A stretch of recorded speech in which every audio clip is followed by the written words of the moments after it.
گزار ہیں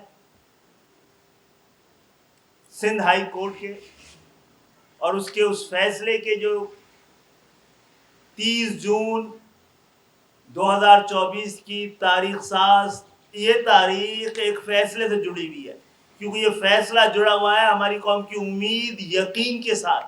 اور یہ فیصلہ یہ تھا کہ 50-56 ہزار نوکریاں جو کہ گزشتہ 50 سال سے جس طرح سے بانٹی جا رہی تھی, جس طریقے سے بانٹی جا رہی تھی, جو ذریعہ تقسیم تھا, جو پہچان اور شناخت اور تعصب اور نسل پرستی کی بنیاد پر دی جاتی تھی, اس پر عدالت نے اس دفعہ ذرا ٹھہرو کی آواز لگائی ہے. جو کچھ ہوا ہے 50 سال میں یہ اچانک نہیں ہوا ہے, یہ ایک منظم سازش اور منصوبہ بندی کے تحت ہوا ہے.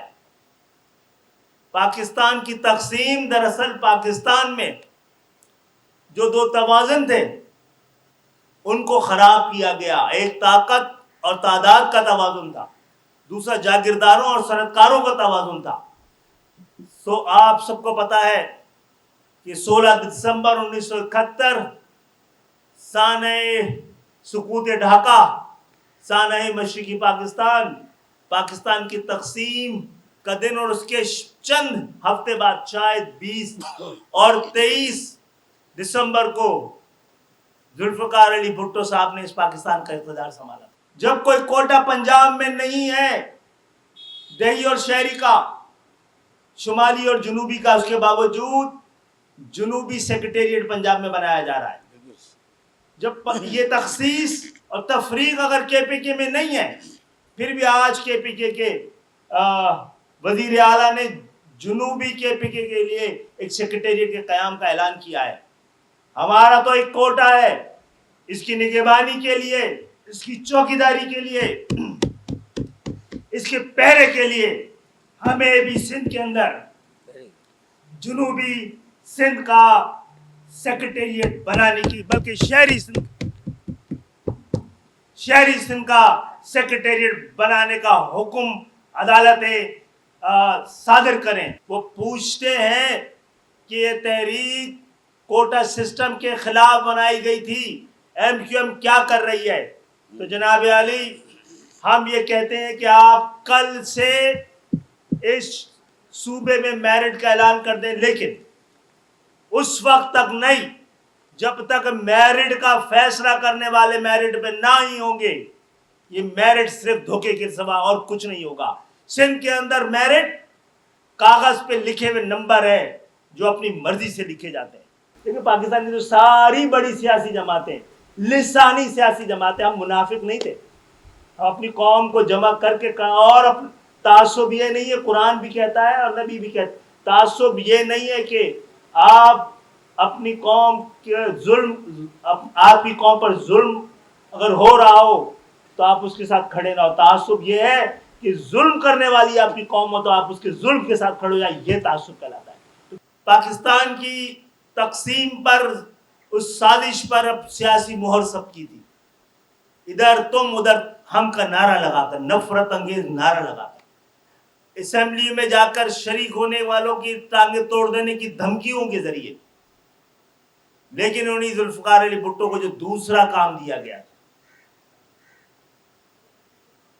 وہ یہ تھا کہ تعداد کے بعد, مقدار کے بعد اب معیار پہ ہاتھ ڈالا جائے, کوانٹٹی کے بعد اب کوالٹی پہ ہاتھ ڈالا جائے. بھٹو صاحب نے شاید 22 دسمبر 1971 کو اقتدار سنبھالا تھا اور 2 جنوری 1972 کو انہوں نے نیشنلائزیشن کے نام پر تمام اسکول, کالجز, تمام بینک, انشورنس کمپنیاں, شپنگ کمپنیاں, صنعت, تجارت, حرفت, سب کو نیشنلائزیشن کے نام پر فیوڈلائز کر لیا.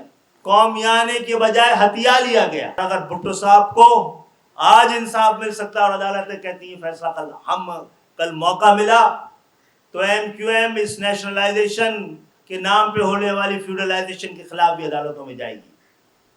معزز صحافی حضرات, بھٹو صاحب نے تیسرا کام فوری طور پر جو کیا تھا آنے سے پہلے وہ یہ تھا کہ پاکستان میں واحد سندھ صوبہ تھا جہاں پر شہری اور دیہی کے درمیان صرف انتظامی نہیں لسانی تقسیم بھی موجود تھی. پنجاب میں جہاں بھٹو صاحب سب سے بڑی تعداد میں جیتے تھے، وہاں کے کسانوں کے لیے، وہاں کے دیہی علاقوں کے لیے، وہاں کے دیہاتیوں کے لیے، وہاں کے ان چھوٹے چھوٹے گاؤں کے لوگوں کے لیے انہوں نے کوٹا سسٹم لگانے کی ضرورت محسوس نہیں کی. ایک نسل پرست حکمران، ایک نسل پرست حکومت نے اس اپنی نسل پرستی کو، تعصب کو پہلے قانون کا سہارا دیا، پھر آئین کا درجہ دیا. سپریم کورٹ کے چیف جسٹس کر چکے ہیں، وہ ایم کیو ایم کی جانب سے تھا. وہ آرٹیکل 140A کا تھا، فیصلہ ہو گیا ہے، اس پہ امپلیمنٹیشن نہیں ہوئی ہے. خدا کے لیے سو موٹو ایکشن لیا جائے.